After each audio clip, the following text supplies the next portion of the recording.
के प्रति जो अपराध हुआ है, इसमें सबके हाथ रंगे हुए, सबके हाथ रंगे हुए। इस हत्या में बिहार सरकार और दिल्ली सरकार दोनों शामिल हैं। हाल के दिनों में कब किसी को पूछा गया तुम कहाँ से हो और उसने बताया कि मैं बिहार से हूँ और किसी वर्दी वाले ने गोली मार दिया हो, नाचने गाने और इस जोश भरने से कि हाँ हम बिहारी हैं जी और एक बिहारी 100 पर भारी, नारा बदल गया है, हम बीमारी हो गए हैं। वोट आप गलत लोगों को देते हैं, सरकार गलत बनाते हैं और रोजगार के लिए आप इधर आ जाते हैं। तो नहीं तो आप मंदिर मस्जिद वाले नेता को चुनेंगे, आप हिंदू मुसलमान वाले नेता को चुनेंगे, आप जाति वाले नेता को चुनेंगे।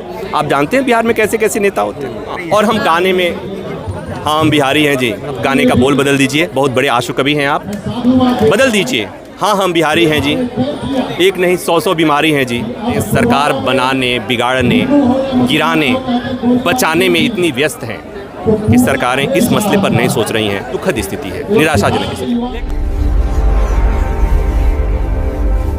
दिल्ली देश की राजधानी है, बिहार के लड़के को पुलिस की गोली से हत्या कर दी जाती है। देखो मैं इसको ऐसे देख रहा हूँ कि ये बिहारी पहचान, बिहारी अस्मिता की हत्या है। क्योंकि ये पूछना कि तुम कौन हो जैसे परिचय मिला कि वो बिहारी है और उसके बाद उसे गोली मार दिया गया, ये बताता है कि ये किस लेवल का विरोध है, किस लेवल का नफरत, किस लेवल की नफरत है। और ये ऐसा समय है, सोच कर देखिए कि वो पांडव कुमार दिल्ली किस हालत में आया होगा। जोमेटो की नौकरी, फूड डिलीवरी बॉय की नौकरी करता था, वो किस तरह आया होगा। वो स्लीपर में या जनरल डब्बे में लद कर आया होगा या शौचालय में बैठ कर आया होगा और रोटी के लिए आया था। वो जिस शहर में वो रोटी के लिए आया था, उस शहर ने उसे गोली मार दिया। अब इसको बस ऐसे समझने की ज़रूरत है कि ये पांडव कुमार तो एक पहचान है। इसको ऐसे समझिए कि केवल हत्या ही हत्या नहीं होती, मार देना ही नहीं होता है। यहाँ पर पांडव कुमार जैसे जितने अनस्किल्ड लोग हैं जो रोटी के लिए दिल्ली जैसे शहरों में जाते हैं, वो रोज़ मरते हैं, तिल तिल कर मरते हैं। मैं तो कहूँ कि जैसे अभी कुछ दिन पहले नोएडा में श्रमिकों का आंदोलन था, आपने देखा कि पुलिस ने दौड़ा दौड़ा कर मारा था, कुछ लोग अभी भी जेल में हैं। उस श्रमिकों में वो क्या मांग रहे थे? वो मांग रहे थे मिनिमम इतना हमें तनख्वाह दे दी जाए, मिनिमम वेजेज, ताकि हम जिंदा रह सके, जीवित रह सके। उन्हें दौड़ा दौड़ा के मारा गया। आपको पता है उसमें कौन थे? उसमें बिहार, यूपी, मध्य प्रदेश के उसी क्लास के लोग थे जिस क्लास का ये पांडव कुमार था। और दिक्कत क्या है कि यहाँ पर आप देखेंगे कि लोगों की संख्या कम है। और जैसे बिहार के एक मंत्री हैं जीतन राम मांझी, उन्होंने कहा कि मर गया तो मर गया, क्या हो गया।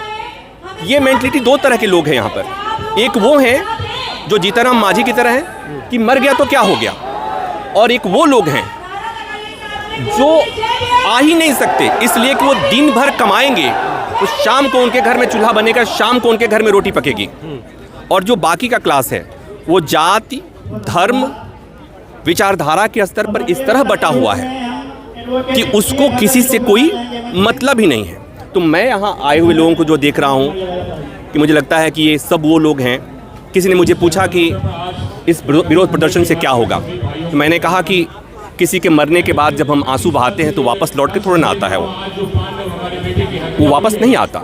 दरअसल यहाँ जितने लोग हैं जो आए हुए हैं, जो प्रदर्शन कर रहे हैं, जो नारे लगा रहे हैं, वो दरअसल अपनी वेदना प्रकट कर रहे हैं कि भविष्य में कोई और पांडव कुमार के साथ जो घटना घटी है किसी और के साथ नहीं हो। और वो भी अपने को पांडव कुमार की जगह पर देख रहा है। तो मुझे लगता है कि एक चीज़ और बात कहनी थी, वो ये कि बिहार के जनता, जो हम बिहारी पहचान जो है ना, जिसको आज शर्मिंदगी के साथ जिसके चलते मारा गया है, मुझे लगता है कि उसके लिए बहुत हद तक बिहार की जनता भी जिम्मेवार है। इसलिए कि जब लोगों के बीच ये मैसेज आता है कि बिहार वाले पैसे के लिए अपना वोट बेच देते हैं, बिहार वाले अपने जाति के अपराधी को वोट देते हैं, बिहार वालों को विकास से कोई मतलब नहीं है, बिहार वाले ऐसे लोगों को अपना नेता बना लेते हैं जिसे बिहार से कोई मतलब नहीं है, बिहार के विकास से कोई मतलब नहीं है, तो फिर ऐसे ही होगा। कहा जाता है कि जैसी प्रजा वैसा राजा।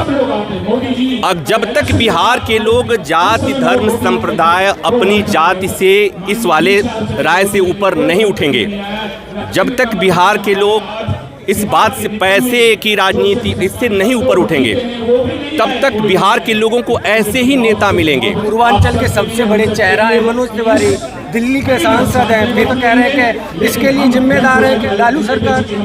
मैं इस मामले में एक ही बात जानता हूं, किस समय 50 साल मेरी उम्र हो गई, मैंने नहीं देखा कि बिहार कभी सोने का चिड़िया था मेरे सामने। तो जब आप ये कहते हैं कि उनके समय में क्या हुआ, आपने जब कहा कि उनके समय भी ऐसा स्थिति था, इसका मतलब कि आपको अधिकार नहीं है, आपको सरकार में रहने का अधिकार नहीं है।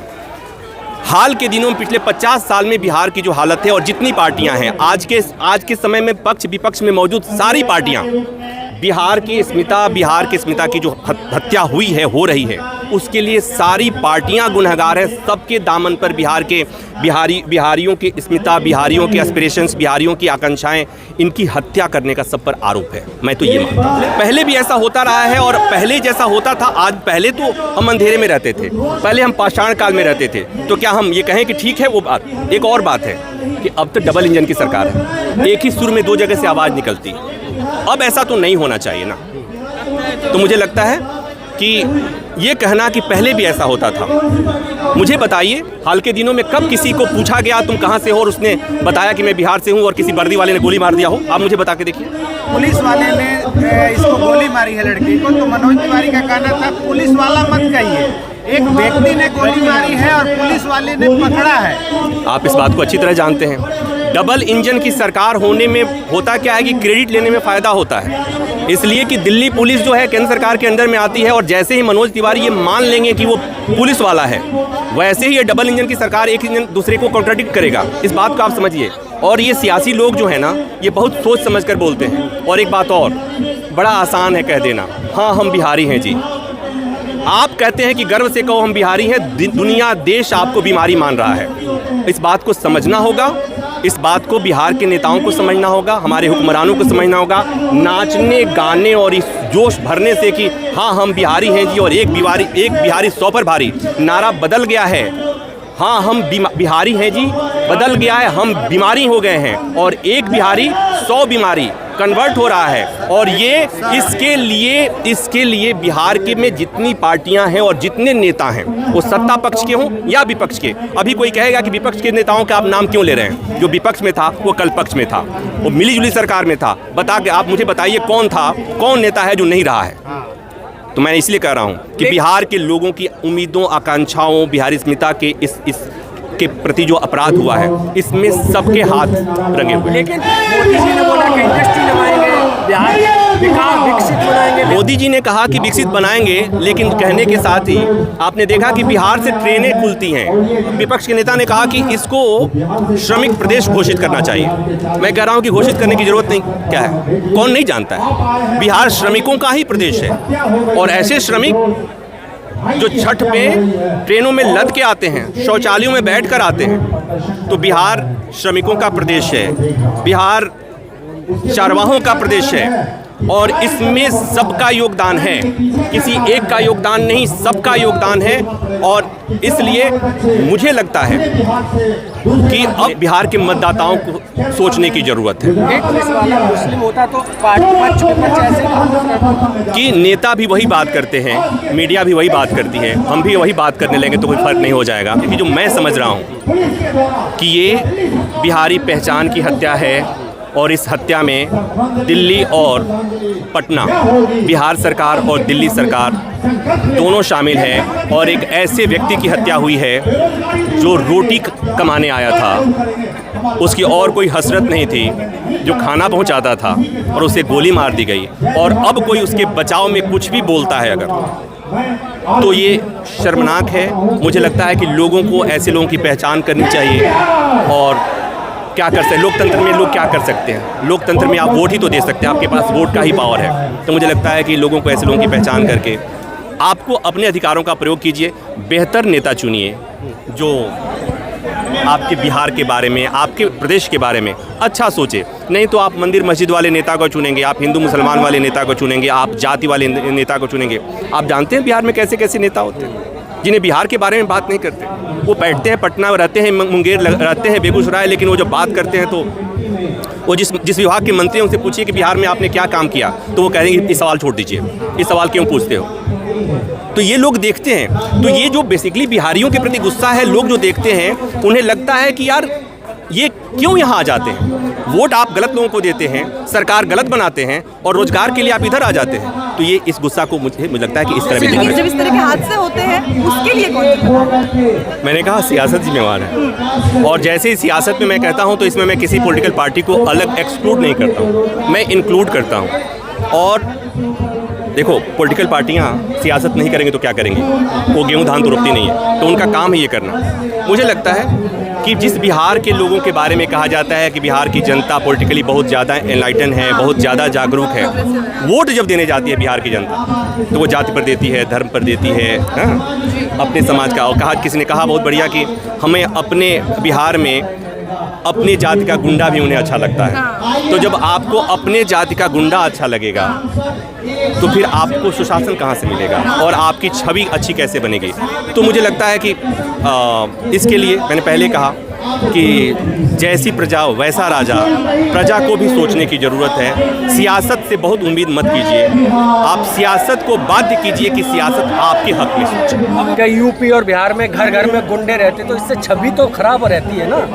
लेकिन एक बताओ, ये तो आपको बुरा लगता है ना, मुझे बुरा लगता है, लेकिन आपने देखा कि हमारे राज्य के एक बड़े नेता दूसरे राज्य में जाकर के उस राज्य के मुख्यमंत्री के साथ गलबहियां कर रहे थे, जिस राज्य में बिहारियों को गाली दी गई, जहां बिहारियों के साथ मारपीट गई। मतलब कि आपके बिहार के जो नेता हैं उन्हें बिहारी अस्मिता से कोई मतलब नहीं है।